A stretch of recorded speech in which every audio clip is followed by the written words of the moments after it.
बिस्मिल्लाहिर्रहमानिर्रहीम। अस्सलाम वालेकुम। एक्सप्रेस न्यूज़ की स्पेशल ट्रांसमिशन जोश जगा दे वर्ल्ड कप 2023 के हवाले से, और उसमें आपको खुशामदीद कहते हैं।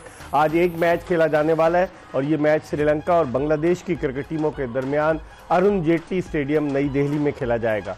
लेकिन चूँकि दिल्ली में बहुत ज़्यादा पोल्यूशन है और उस पोल्यूशन की वजह से जुमे को भी प्रैक्टिस नहीं की थी टीमों ने, और कल भी जो है वो टीमों ने बहुत कम प्लेयर्स ने प्रैक्टिस की, और इंस्ट्रक्शंस दी गई हैं प्लेयर्स को कि वो अवॉइड करें, क्योंकि 2017 का अच्छी तरह से श्रीलंकन क्रिकेट को याद है कि 2017 में जब टेस्ट मैच यहाँ हो रहा था दिल्ली में श्रीलंका और इंडिया के दरमियान, तो उस टेस्ट मैच में श्रीलंका के कई खिलाड़ियों को वॉमिटिंग शुरू हो गई थी पोल्यूशन की वजह से। और डॉक्टर्स ने ये कहा है कि जिस तरह से पोल्यूशन का इंडेक्स बहुत हाई है, तो उसको मद्देनज़र रखते हुए इसमें फेफड़ों की भी प्रॉब्लम हो सकती है, लंग्स की भी। उन्होंने एक लंग्स के स्पेशलिस्ट डॉक्टर को भी बुलाया कि वो आकर चेक करे क्या है क्या नहीं है। बहुत सारे मसाइल हैं आज के मैच के हवाले से, और एक तरफ इधर मसला है तो दूसरी तरफ श्रीलंकन क्रिकेट को आज फारिग कर दिया गया, उनके क्रिकेट बोर्ड को सैक कर दिया गया है। जो उनके स्पोर्ट्स मिनिस्टर हैं रोशन राणा सिंघे, उन्होंने श्रीलंकन क्रिकेट को आज बिल्कुल फारिग कर दिया, और उसकी रीज़न उन्होंने ये बताई है कि 55 रन पर जो ऑल आउट हो गई थी मुंबई में भारत के खिलाफ श्रीलंका की क्रिकेट टीम, तो मायूस कुन कारकर्दगी की वजह से श्रीलंकन क्रिकेट को फारिग कर दिया गया है। लेकिन पाकिस्तान क्रिकेट में 3 महीने की एक्सटेंशन मिली है ज़का अशरफ साहब को, उस पर रात के प्रोग्राम में हम बात करेंगे कि ये कैसी एक्सटेंशन है, किसी चीज़ का भी इख्तियार नहीं। क्या वो नया चीफ सेलेक्टर अपॉइंट करेंगे? क्योंकि इंज़मामुल हक ने एक इंटरव्यू में कह दिया कि अगर मुझे बुलाएंगे भी तो मैं नहीं जाऊँगा। पहले तो उनकी तहकीकात हो, आज ख़त्म होनी थी तहकीकात। आज ब्रेक में हम ये भी पता करेंगे कि क्या हुआ उस तहकीकाती कमेटी का, कर्नल खालिद और दीगर लोग उसमें शामिल थे, तो क्या तहकीकात मुकम्मल हो गई या नहीं। लेकिन ज़का अशरफ के पास क्या इख्तियारात हैं ये भी हम पूछेंगे, क्योंकि जो नजम सेठी का जब इशू हुआ था नोटिफिकेशन, तो उसमें उन्हें एग्जीक्यूटिव इख्तियारात दिए गए थे। लेकिन अब जो नोटिफिकेशन इशू हुआ है ज़का अशरफ का, उसमें उन्हें डे टू डे अफेयर्स के लिए कहा गया और कोई अपॉइंटमेंट्स और दीगर इंतज़ामी उमूर में कोई भी डिसीजन लेने से रोका गया है। तो इस पर तो हम बात करेंगे। लेकिन आज का match Sri Lanka versus Bangladesh, survival की जंग दोनों टीमें लड़ रही हैं, दोनों की कारकर्दगी बड़ी मायूस कुन है। हमारे साथ मौजूद है स्टूडियोज़ में पाकिस्तान के former Test captain Aamir Sohail, और उनके साथ मौजूद हैं पाकिस्तान के former Test fast bowler Mohammad समी।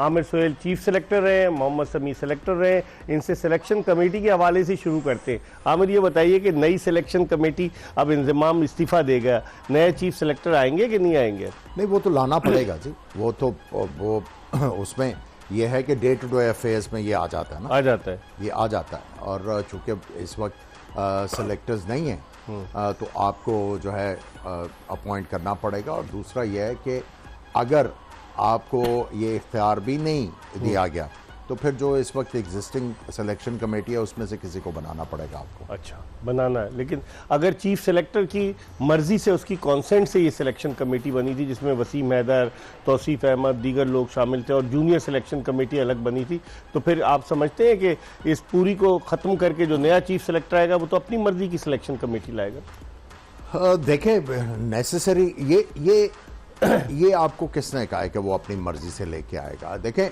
जब तक रेकमेंड करेगा ना, ये गलती यही सबसे बड़ी थी ना। ठीक है, सबसे बड़ी गलती यही थी कि आप चीफ सेलेक्टर की मर्जी से दूसरों को रख रहे हैं। इसका मतलब है वो अपनी मर्जी के लोग इसलिए लेके आ रहा है कि डिसेंडिंग वॉइस ना आए।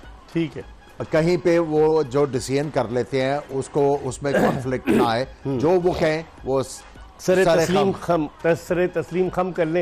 इस पर हम समी से भी पूछेंगे, क्योंकि समी भी चीफ सेलेक्टर रहे हैं। लेकिन इस वक्त हमें टेलीफोन लाइन पर कोलकाता से ज्वाइन किया है senior sports journalist Abdul Majid Bhatti ने। इनसे बात करते हैं। अस्सलाम वालेकुम अब्दुल माजिद भट्टी साहब। जी वालेकुम अस्सलाम इकबाल। अच्छा भट्टी साहब, कैसे मिजाज हैं ये बताएं? कोलकाता में गर्मी तो बहुत होगी। अल्हम्दुलिल्लाह गर्मी बहुत है वहाँ।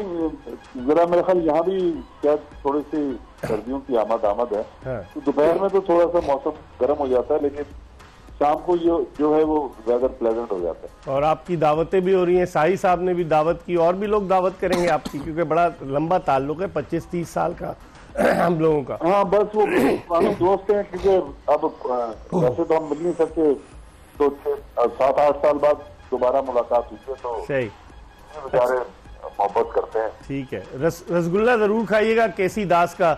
मुझे याद है 2006 में हम लोग जब गए थे तो तारिक राज और हम कमेंट्री करने गए थे रेडियो से, तो वहां से पैदल गए थे ईडन गार्डन से, लोग ही लोग सर ही सर नजर आ रहे थे और केसी दास का रसगुल्ला मुंह में खाएं तो वो घुल जाता था। आप गए कि नहीं गए? नहीं, अभी तक हम कल रात पहुंचे, अभी तक तो खैर जाना नहीं हुआ। ठीक है, तो आपको हमने रेकमेंड कर दिया। पहुंच जाएंगे जी, मैंने कहा आपके रेफरेंस से पहुंच जाएंगे। आपका तो बड़ा मेरा मुझे अब नहीं जानता केसी दास, बहुत अरसा गुजर गया। अच्छा अब्दुल माजिद भट्टी साहब, ये बताएं, यहाँ पाकिस्तान में ये सवालात उठ रहे हैं कि क्या शादाब खान मुकम्मल तौर से फिट हो गए हैं जिसकी वजह से टीम के साथ उन्हें कैरी किया जा रहा है, और क्या अबरार अहमद का कोई चांस है? यहाँ तो बाज़ लोगों ने, बाज़ चैनल ने खबर चला दी कि जी अबरार अहमद खेलेंगे, हालांकि जब तक आप टेक्निकल कमेटी से इजाजत नहीं लेंगे, कोई इंजर्ड नहीं होगा तो कैसे रिप्लेस करेगा? ये शादाब खान के हवाले से बताइएगा। इकबाल, बेंगलोर में जो पाकिस्तान इंग्लैंड का मैच था उससे पहले हमने खुद ग्राउंड में देखा कि शादाब खान का फिटनेस टेस्ट हुआ, जो ट्रेनर डॉक्टर वो उनको रनिंग भी करवा रहे थे, उनको बार बार ये पूछते थे कि आपको चक्कर तो नहीं आ रहे, बल्कि टीम मैनेजमेंट ने यहाँ तक कह दिया कि शायद जो सुबह न्यूजीलैंड के खिलाफ मैच मिल जाए।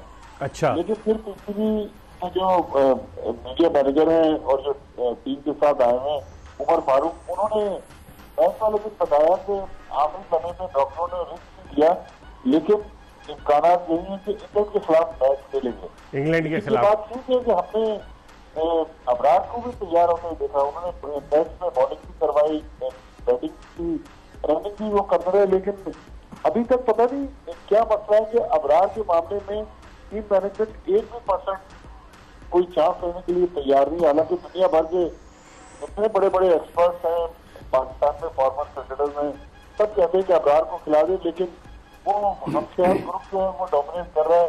लिहाजा शादाब खान फिलहाल तो पाकिस्तान टीम का हिस्सा है। अब देखेंगे सैटरडे को वो खेल पाते हैं या नहीं खेल पाते। अच्छा, आखिरी सवाल ये बताएं, आप भी उस प्रेस कॉन्फ्रेंस में मौजूद थे जिसमें सकलैन मुश्ताक ने कहा था कुदरत का निज़ाम, और लोग उस जुमले को बड़ा फॉलो कर रहे हैं कि कुदरत का निज़ाम, बारिश आ गई, वरना 400 रन बनाना 400 पर बड़ा मुश्किल नज़र आ रहा था पाकिस्तान के लिए। तो यहाँ क्या कुदरत का निज़ाम है? क्योंकि श्रीलंका न्यूजीलैंड के मैच में जो 9 तारीख को होगा वहाँ तो बारिश मुतवक्के, लेकिन यहाँ क्या सूरत हाल है? कोलकाता में क्लियर है? जी हाँ, यहाँ बिल्कुल क्लियर है। अभी तक तो बारिश के कोई आसार नहीं है। देखिए, उन्होंने जनवरी में सकलैन मुश्ताक ने सिडनी टेस्ट में कुदरत के निजाम की बात की थी ना, तो वहाँ वो चीज उसमें सेट ही नहीं होती थी। उन्होंने, अब मुझे एग्जैक्ट जुमला उनका भूल गया, लेकिन जिस रेफरेंस से वो बात कर रहे थे वहाँ उन्होंने जो कुदरत का निजाम कहा था वो तो वहाँ वो बात करनी नहीं चाहिए थी। लेकिन बहरहाल अल्लाह ताला पूरी दुनिया का निजाम चला रहा है और यही निजाम देखें पाकिस्तान टीम के फेवर में भी आ गया और पाकिस्तान 401 रन को डिफेंड करते करते लेकिन ये जो हमारे लिए वेकअप कॉल है कि हमने इस टूर्नामेंट से पहले हमारी टीम को इसलिए फेवरेट कहा गया कि हमारे बॉलर, फास्ट बॉलर खासतौर में सही कहते रहे कि दुनिया में सबसे बेस्ट है, लेकिन फिर इस फास्ट बॉलिंग में 344 रन के खिलाफ खा लिए, 367 रन ऑस्ट्रेलिया के खिलाफ, अब 430 रन यहाँ पर बेंगलोर में न्यूजीलैंड ने बना लिए। तो हम जीत तो गए, लेकिन खतरे की घंटी है हमारे फास्ट बॉलर।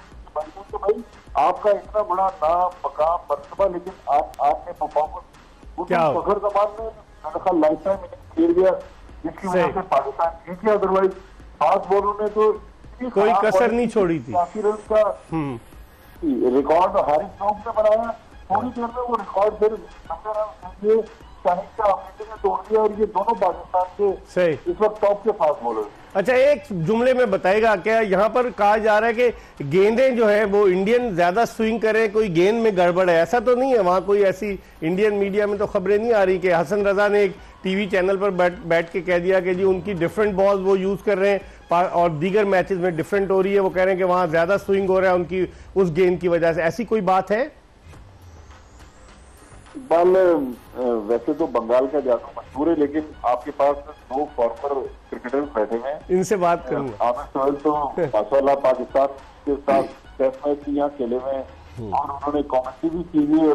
मोहम्मद शमी भी यहाँ पर टेस्ट मैच कलकत्ता में खेले। कि किस तरह पॉसिबल है हसन रजा मजाक पूरा दुनिया में, कि वो मेरा जो ख्याल है मोहम्मद शमी ज्यादा बेहतर बताएंगे कि वो गेंदों का बॉक्स आता है उसमें से कोकोबरा की बॉल में से एक बॉल दो बॉलें सेलेक्ट होती है जो मैच में यूज होती है। अब ये थ्योरी हमारे यहाँ नई नई कॉन्स्पेरेसी थ्योरीज आती है, इस तरह का मफरूजा एक और हमारे यहाँ शुरू कर सकता है। ठीक है, बहुत बहुत शुक्रिया, आपका वक्त लिया अब्दुल माजिद भट्टी साहब। समी तो आपसे ही आता हूँ, वो कह रहे कि कोकाबुरा का डब्बा आता है बॉल्स का, उस बॉल निकाली जाती है। हसन रजा को क्या हो गया? आई डोंट नो, पता नहीं क्या बात की है, क्योंकि बिल्कुल सही कह रहे हैं कि पूरा बॉक्स आता है डब्बों का, उसमें से पहले जो फील्डिंग टीम है वो चूज़ करती है, फिर दूसरी टीम चूज़ करती है, और ये नहीं कि सिर्फ एक बॉल, आपके बहुत सारी बैकअप बॉल भी आपको चूज़ करते हैं। तो आई डोंट नो, वहाँ पे आईसीसी एम्पायर्स होते हैं, रेफरीज होते हैं, तो आई डोंट नो ऐसा नहीं हो सकता। पॉसिबल। आपकी क्या राय, ये कॉन्स्पिरेसी थ्योरी है? मेरा ख्याल है हसन रजा ने शायद ये मजाक में बात की होगी। अच्छा, कोई सीरियसली बात नहीं की होगी कि इनका गेंद इतना स्विंग हो रहा है, बाकियों में नहीं हो रहा है, क्या गेंद कोई दूसरा है? इतना कुछ सीरियस नहीं। अब उनके ऊपर क्रिटिसिज्म हो रहा है, वो एक्सप्लेनेशन दे रहे हैं। मेरा ख्याल है छोड़ दें उनको, हम बहरिया टाउन में बख्श दें उनकी एकेडमी में उनको भेज दें वापस। हम एक ब्रेक ले रहे हैं और ब्रेक के बाद वापस आएंगे। तो अब्दुल माजिद भट्टी ने जो कहा कि शादाब खान शायद बेंगलोर में भी खेलने के लिए तैयार थे, लेकिन टीम मैनेजमेंट ने नहीं खिलाया, और अब बज़ाहिर लग तो यही रहा है कि अबरार अहमद जो है वो सिर्फ क्रिकेट की बस के तन्हा मुसाफिर की तरह भारत के मुख्तलिफ शहरों की सैर करके वतन वापस आए। ब्रेक के बाद एक मरतबा फिर जोश जगादे में आपको खुशामदीद कहते हैं। और आपने देखा टॉस जो है वो बांग्लादेश ने जीता है, और बांग्लादेश ने टॉस जीतकर पहले खुद बॉलिंग करने का फैसला किया है। हमारे साथ मौजूद है आमिर सुहेल और मोहम्मद शमी। आमिर, इस डिसीजन को कैसे देखते हैं आप? देखिए, ऑस का तो उन्होंने जिक्र किया, लेकिन इस वक्त वीक लिंक जो है श्रीलंका का वो उनकी बॉलिंग है। पिछले 1-2 मैच में तो बैटिंग में ने भी इतना कुछ नहीं किया, क्योंकि जो उनके मेन बैट्समैन थे वो बिल्कुल ऑफ द बॉल चले गए। सो आई थिंक सारी चीज़ों को सामने रख के इनका बेहतर फैसला बांग्लादेश के कैप्टन का। समी, आप कैसे देखते हैं जो उन्होंने फास्ट बॉलर को तंजीम हसन को लेकर आए? आज मुस्तफिजुर रहमान नहीं खेल रहे बांग्लादेश की जानिब से, और जिस तरह आमिर कह रहे हैं कि उनकी बॉलिंग बड़ी स्ट्रगल कर रही है बांग्लादेश की। जी हाँ, बिल्कुल, बॉलिंग बिल्कुल स्ट्रगल कर रही है। और फिर जैसे उन्होंने टॉस पे भी कहा है, कल हमने प्रैक्टिस की तो काफ़ी ज़्यादा ड्यू था, तो उसको देखते हुए लगता है कि बहुत अच्छा डिसीजन है इनका। हाँ आमिर, अब इस मैच में आप देखते हैं श्रीलंका ने फिर अपने धनंजय को वापस लेकर आए, और करुणा रत्ने उनके बाहर हो गए। फिर उन्होंने एक और चेंज भी किया है जो श्रीलंका ने। आप देखते हैं श्रीलंका का जिस तरह की सिचुएशन है, वहाँ क्रिकेट जो है श्रीलंका को डिसॉल्व कर दिया गया है। अभी कोई सूरत हाल वाजे नहीं कि कोई एडहॉक कमेटी आई है, नया कोई आया नहीं। ऐसी सिचुएशन में खिलाड़ियों पर कितना प्रेशर? आई थिंक अर्जुना रानाटुंगा आएंगे इंटरिम कमेटी जो भी बनेगी उनको लेके आएंगे वो, क्योंकि वो काफ़ी ज़्यादा वोकल रहे हैं। उनके भाई भी तो एक ज़माने में चीफ एग्जीक्यूटिव रहे। So I think Arjuna most likely head करेंगे श्रीलंकन क्रिकेट को। बेसिकली देखें, पिछले मैच में जो इन्होंने लेग स्पिनर को खिलाया, I am forgetting his name, Himanta. अब आप इंडिया के खिलाफ उसको मुंबई वाली सरफेस के ऊपर खिला रहे हो, और उसने डिसेंट बॉलिंग की, ये नहीं कि उसने बहुत ज़्यादा रन्स लीक कर दिए। धनंजय को अगर आपने किसी वजह से बिठाया है तो आई थिंक हिमांता को एक और अपॉर्चुनिटी मिलनी चाहिए थी। और धनंजय भी इतना ज़्यादा स्कोर नहीं कर रहा है। धनंजय देखें, वो इतना एक्सपीरियंस उनको हो गया, अभी भी वो जो उनके दिमाग में होता है स्क्वायर ऑफ द विकेट खेलना, हर बॉल के ऊपर उनका जो एम है कि मैंने इधर पॉइंट की तरफ गेंद खेलना है, और उसमें बहुत ज़्यादा अपॉर्चुनिटीज़ जो है वो मिस करते हैं, सीधे ऑन पे through mid of. So I think उनको अब इतना एक्सपीरियंस हो गया है कि अब उनको अपनी गेम में चेंज लेके आनी चाहिए। क्योंकि सबको बॉलिंग की वजह से भी तो उनको रखते हैं। देखें, बॉलिंग की अगर वो रन्स भी नहीं कर रहे और बॉलिंग भी इतनी उनकी कारगर नहीं है इन सर्फेसिस के ऊपर, सो मेरा ख्याल है हेमंता के साथ इनको जाना चाहिए था। एटलीस्ट वो आपको ये वाला क्वेश्चन तो देते हैं, कहीं पे गोगली फ्लिपर लग जाए तो विकेट आपको लेके दे दें। समी एक टीम जो एशिया कप के फाइनल में पहुंची पाकिस्तान को हराकर, और फिर फाइनल में तो चले बिल्कुल ही बैठ गई, 50 रन पे ऑल आउट हो गई, इधर 55 पे आउट हो गई।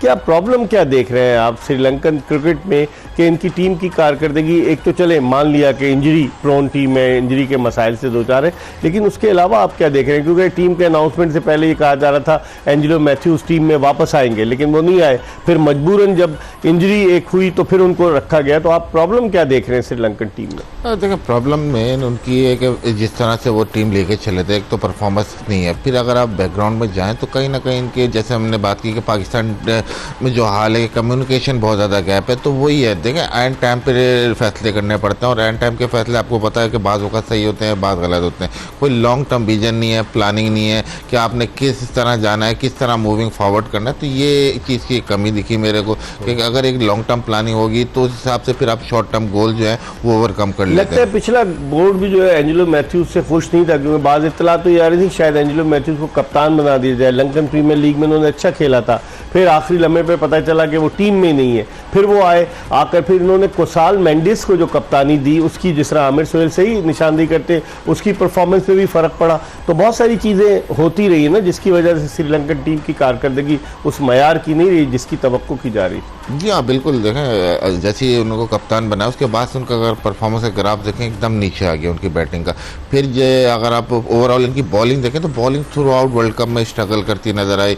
जैसे हमने कहा कि यहाँ जिस तरह पाकिस्तान के साथ प्रॉब्लम है कि हमारे स्पिनर नहीं चल पा रहे, तो उनके भी स्पिनर जो है जैसे वो श्रीलंका खेलते हैं, ऑल ओवर द वर्ल्ड खेलते हैं, भी नहीं चला। तो ज्यादातर स्पिन जो है उनका वो विकेट टेकर होता है, लेकिन अभी पूरे वर्ल्ड कप में इनका स्पिन डिपार्टमेंट भी जो है स्ट्रगल करता हुआ हसारंगा के ना होने से बहुत फर्क पड़ा, बहुत ज्यादा फर्क पड़ा। उनकी पूरी फॉर्मेशन चेंज हुई, और वही थे जिनके साथ फिर बाकी बॉलर चिप इन करते थे, तो उनका बॉलिंग यूनिट बहुत अच्छा हो गया। और आमिर अगर इनको देखें आप, श्रीलंका की टीम को जो फास्ट बॉलर्स है मधुशंका, उसने अगरचे 18 विकेटें ली हैं, टॉप विकेट टेकर है, लेकिन उसके रजीता या चमीरा, ये इनके फास्ट बॉलर इतने इंप्रेसिव नहीं। देखिए इनका प्रॉब्लम जो है, इनकी टीम अभी क्यों नहीं आगे जा रही? रिसोर्सेज आ गए हैं सारे, फास्ट बॉलर बड़े अच्छे आए हैं ओवर द ईयर्स, लहरू कुमारा भी आ गए हैं, लेकिन ये इसलिए स्टेप अप नहीं कर पा रहे क्योंकि सारी ये जो ज़्यादातर क्रिकेट खेलते हैं जब श्रीलंका में खेल रहे होते हैं तो स्पिन विकेट, दो स्पिनर गेंद पकड़ते हैं और मैच जीत देते हैं, और फास्ट बॉलर जो ग्रूम नहीं होता। उसके बाद इनके स्पिनर्स भी, वहाँ पे पिचेस के ऊपर टर्न है, जिस पे भी चले जाए सिवाय हबन टूटा, मेरा ख्याल है हर पिच के ऊपर आपको टर्न जरूर मिलेगा, और ये स्पिनर वहाँ पे छाए रहते हैं। लेकिन जब ये बाहर निकलते हैं और जहाँ पे गेंद जो है वो ग्रिप नहीं करता, तो ये बिल्कुल जो है ऑर्डिनरी स्पिनर्स लगते हैं। आप टिक्शाना को भी देख लें, ये बिल्कुल जो है वो इम्प्रेसिव नहीं है। सो इनको जब तक ये अपने घर में चेंजेस नहीं करेंगे तब तक इनकी टीम जो है स्टेप अप नहीं करेगी। हम एक ब्रेक की तरफ बढ़े, और ब्रेक के बाद जब वापस आएंगे तो मोहम्मद शमी और आमिर सोहेल से एक मजीद बात करेंगे, हमारा इंतजार कीजिएगा।